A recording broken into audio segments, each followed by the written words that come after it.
Identiti bukan hanya pada lagu, bendera maupun jata, malah jenama. Mari bersama memertabatkan jenama Malaysia. Produk Malaysia, kebanggaan kita.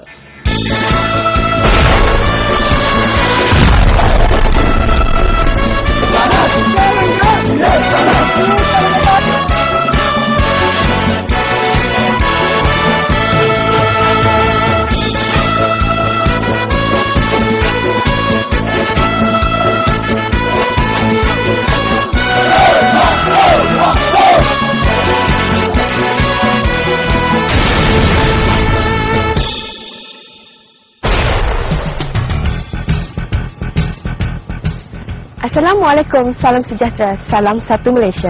Bertemu kita sekali lagi di dalam rancangan Majalah Scott. Kali ini Majalah Scott menyingkap aktiviti seharian tugas dan tanggungjawab anggota Regimen Kedua Kor Amor Diraja Kem Sunggala yang terletak di Bandar Tentera Darat Port Dickson, Negeri Sembilan.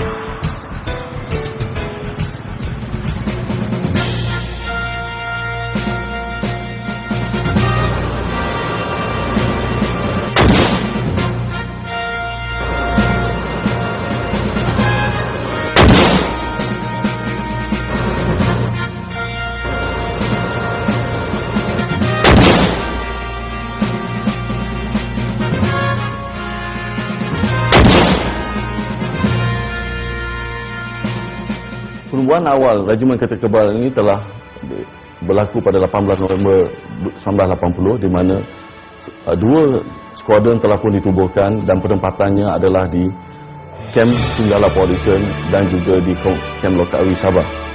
Namun pada Oktober 1983, satu kali skuadron tank Kem Sunggala telah berpindah di Kem Sungai Buloh, manakala pada Disember 1983, markas regimen dan satu lagi skuadron telah pun ditempatkan di Kota Belud, Sabah.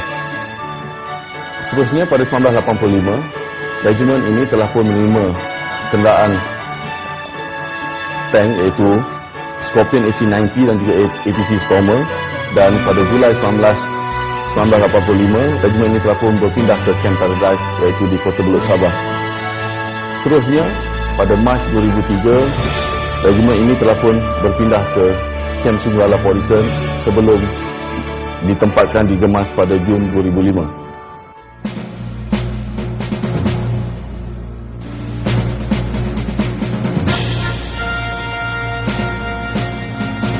Kor Amor Diraja adalah sebuah pasukan di dalam tentera darat yang sinonim dengan kenderaan berperisai.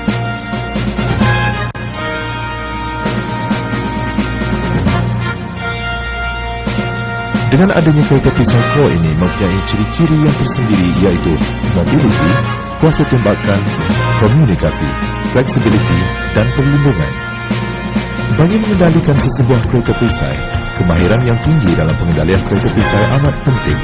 Pemandu kenderaan perisai akan didedahkan dengan latihan seperti merempuh halangan bagi meningkatkan kemahiran dalam pengendalian kenderaan dalam apa jua bentuk muka bumi. Kenderaan yang sedang disaksikan ini adalah merupakan sebuah kenderaan perisai jenis Condor 4x4 yang sedang menjalani latihan merempuh halangan di tapak merempuh halangan kenderaan perisai. Kenderaan ini juga berupaya untuk berenang di dalam air. Ciri-ciri perisai yang ada pada kenderaan ini membolehkan kenderaan Condor 4x4 ini menangkis serangan senjata-senjata kecil dengan mudah. Kenderaan ini juga mampu memberi bantuan tembakan yang efektif dan perlindungan kepada anggota dalam keadaan yang mendesak semasa berperang.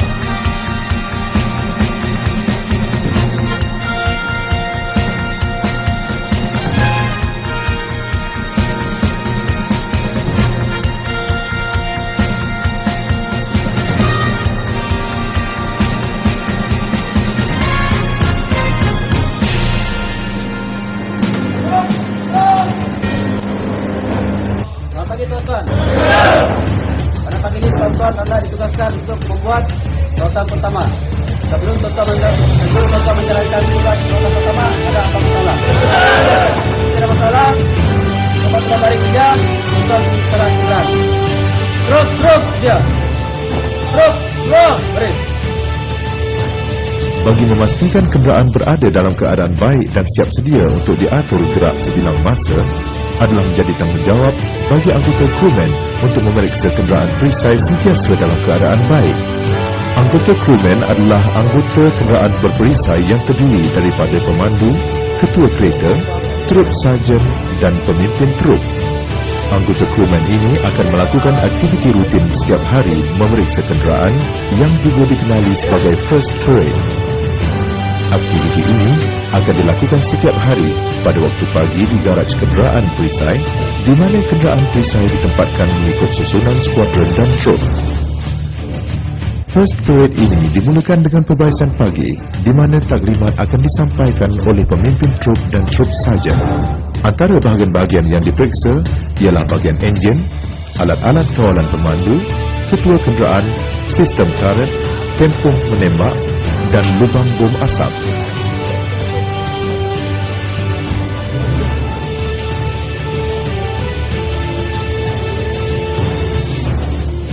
Secara keseluruhannya, kondor ini mestilah diperiksa secara menyeluruh untuk memastikan kondor berada dalam keadaan baik.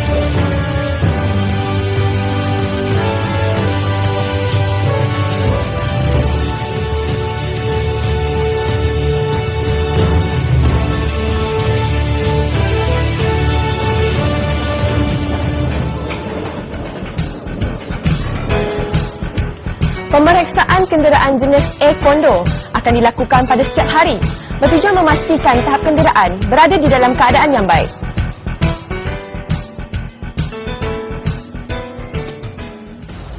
Dalam latihan medan, pergerakan secara taktikal akan dipraktikkan mengikut keadaan ancaman musuh.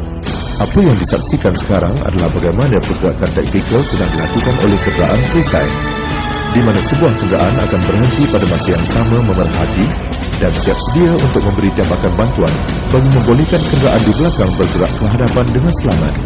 Pergerakan ini akan dikoordinasi antara kedua kereta.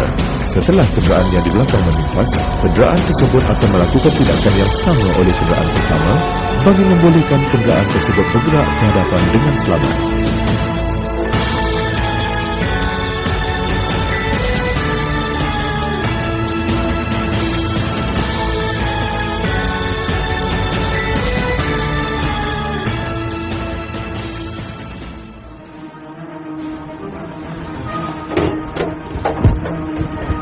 Kenderaan perisai Condor Twin GPMG ini selain digunakan sebagai kenderaan pengiring, ia juga digunakan untuk membawa anggota ke kawasan operasi.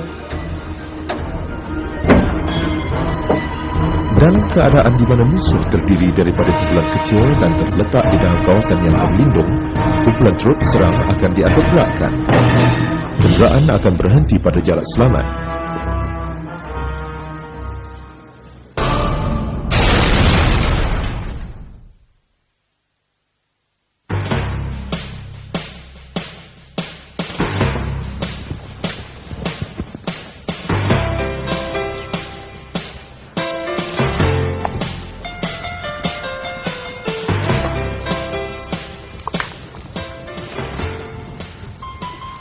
Selepas senjata raswastaya ini digunakan untuk latihan menembak, senjata ini perlu dicuci sebelum disimpan di stor senjata.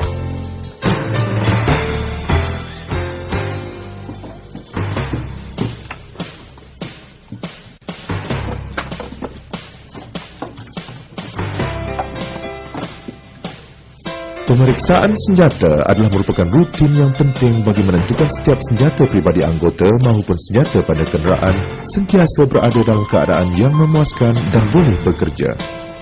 Pada lazimnya, pemeriksaan senjata akan dilaksanakan oleh anggota setiap kali selesai menjalani latihan menembak. Setiap anggota bertanggungjawab terhadap kebersihan dan memastikan ianya boleh berfungsi dengan sempurna. Senjata hendaklah dicuci dengan teliti dan rapi sebelum pemeriksaan pakar dilaksanakan.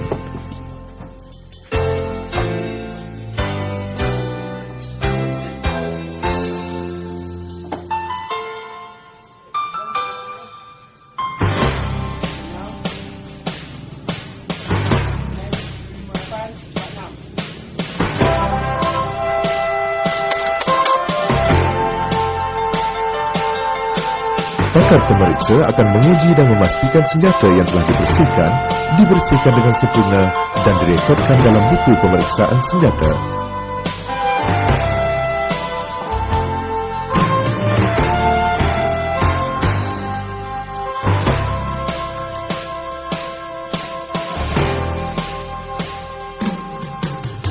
pakar pemeriksa senjata akan membuka satu persatu senjata Steyr dan memasangnya semula bertujuan memastikan senjata berada di dalam keadaan bersih dan bersedia untuk diguna pakai.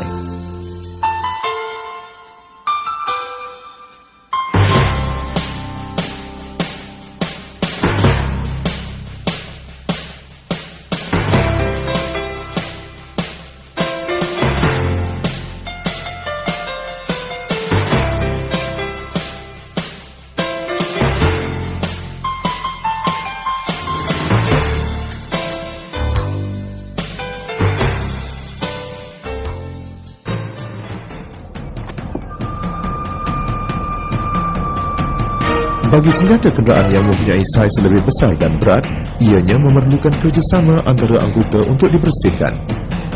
Tugas mencuci senjata ini agak rumit disebabkan saiz dan komponen-komponen yang agak rumit.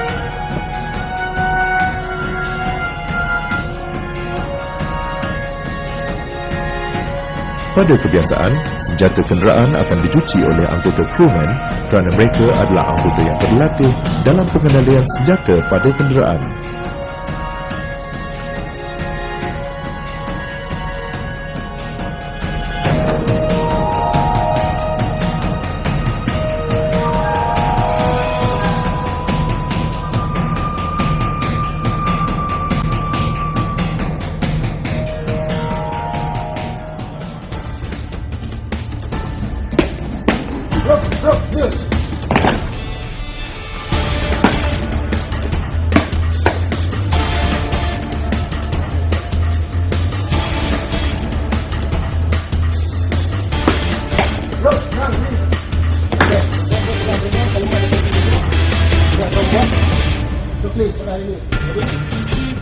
Ini saya yang tegaskan untuk keselamatan. Okey, sebelum yang akan masuk, dalam ini adalah terus dibayar, dibantu dengan itu.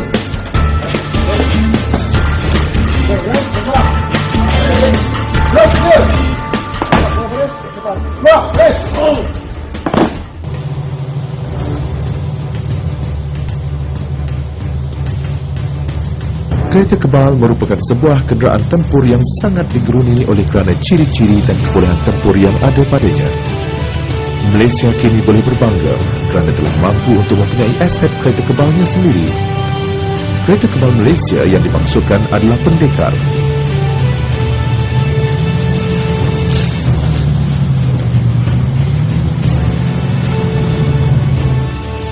Saya kini berada di Regimen ke-11 Kor Amor Diraja yang lebih dikenali dengan Tank Regiment, terletak di Kamp Syed Sirajuddin Gemas Negeri Sembilan yang menempatkan kereta kebal Pendekar.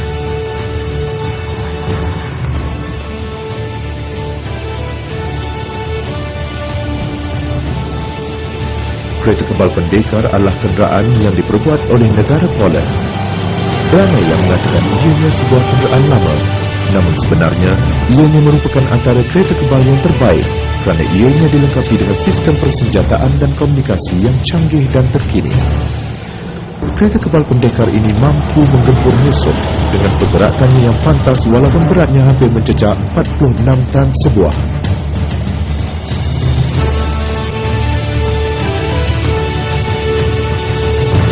Perolehan kereta kebal Pendekar yang memakan perbelanjaan berjuta ringgit ini menunjukkan bahawa kerajaan begitu serius, iaitu bagi menentukan aspek keselamatan dan juga kedaulatan negara kita dijaga dengan begitu rapi. Justru bagi pihak regimen ini, kami semua dengan rasa bangga yang iaitu memiliki aset yang terpenting bagi negara ini akan menjaga demi mempertahankan negara tercinta. Sejajar dengan slogan kata penggempur pemusnah, ianya akan menjadikan regimen ini digeruni oleh pihak lawan ataupun musuh.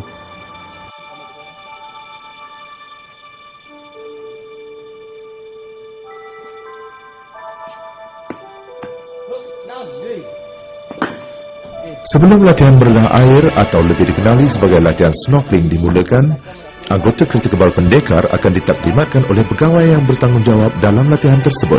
Taklimat yang disampaikan akan meliputi segala aspek persiapan pada kenderaan, keselamatan anggota dan kenderaan bagi memastikan perkara yang tidak diingini berlaku.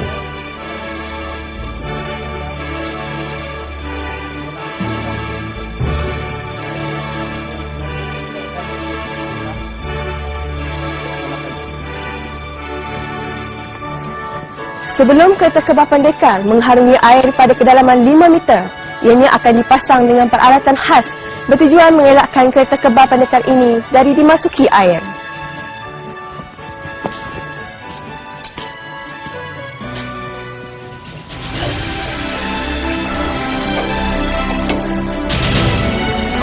Kereta kebal pendekar mampu meredah sungai atau kawasan berair yang mempunyai kedalaman sehingga 5 meter. Namun begitu, beberapa persiapan dan pemeriksaan yang rapi perlu dibuat pada kenderaan pendekar untuk membolehkan ia meredah air. Anggota kereta kebal yang terlatih akan memasang alat snorkel dan memeriksa bahagian-bahagian yang berkemungkinan dimasuki air berada dalam keadaan terbaik.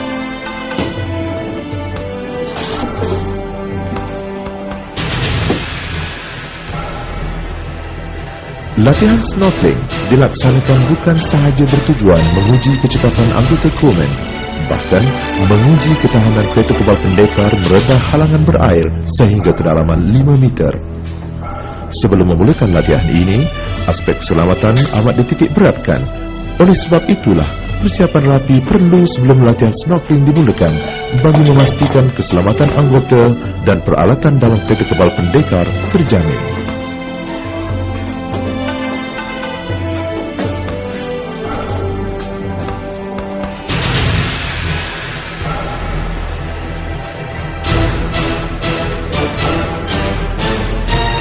Setelah berpuas hati dengan persiapan pada kenderaan, anggota kru akan melapor pada pegawai bahawa kenderaan berada di dalam keadaan siap sedia untuk meredah air.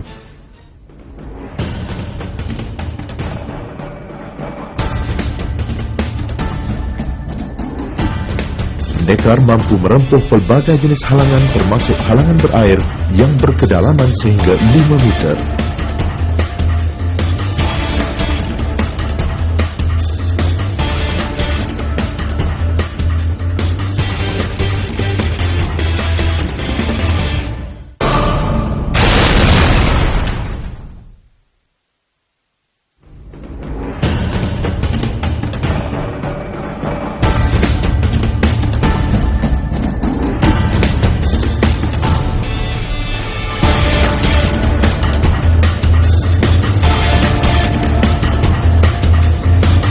Regimen ke-11 Corps Armor Diraja ini dilengkapi dengan trek khas kereta kebal pendekar yang menghubungkannya dengan lapang sasar dan litar merempuh halangan kereta kebal pendekar.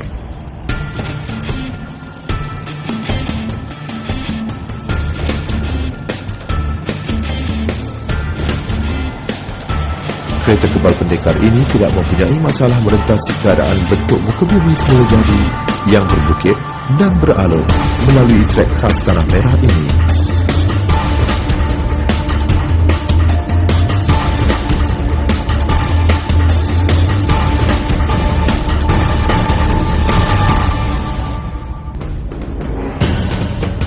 Bagi meningkatkan kemahiran pengendalian kereta kebal pendekar, pemandu kereta kebal pendekar akan menjalani latihan merentas halangan di litar merempuh halangan. Di litar ini, anggota pemandu akan diuji dengan pelbagai jenis bentuk halangan yang perlu dilalui oleh kereta kebal pendekar.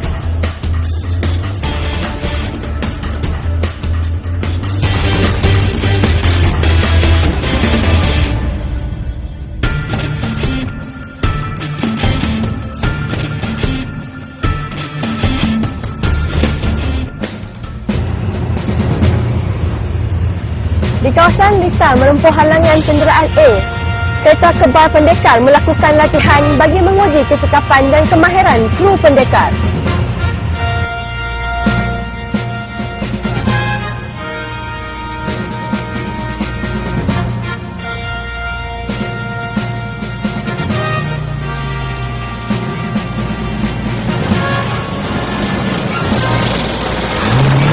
Melalui latihan ini, secara tidak langsung akan meningkatkan kemahiran dan juga keyakinan dalam diri anggota yang mengendalikan kereta kebal pendekar. Deruman enjin dan ketangkasan bergerak kereta kebal pendekar yang tidak mengira apa jua bentuk halangan secara tidak langsung boleh mewujudkan perasaan gurung kepada pihak lawan.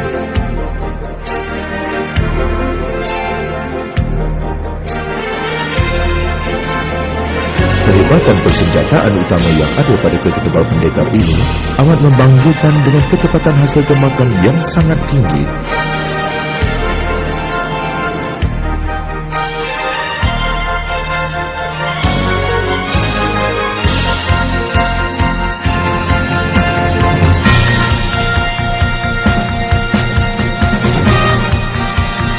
Selain itu, kereta kebal pendekar ini juga dilengkapi dengan perisai tambahan yang melindungi bahagian yang mudah disasar oleh musuh dan sistem pengesan laser yang mampu mengesan musuh sekiranya pihak musuh mengunci sasaran terhadapnya.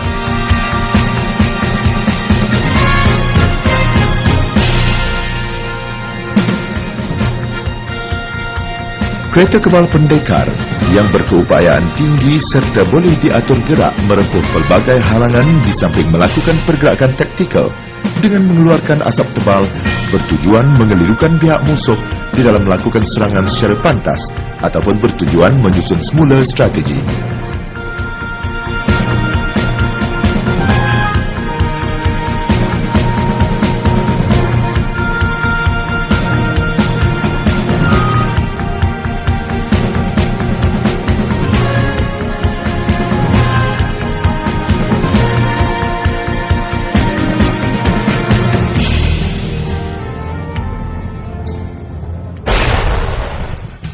Sekian dulu paparan majalah Scott kali ini.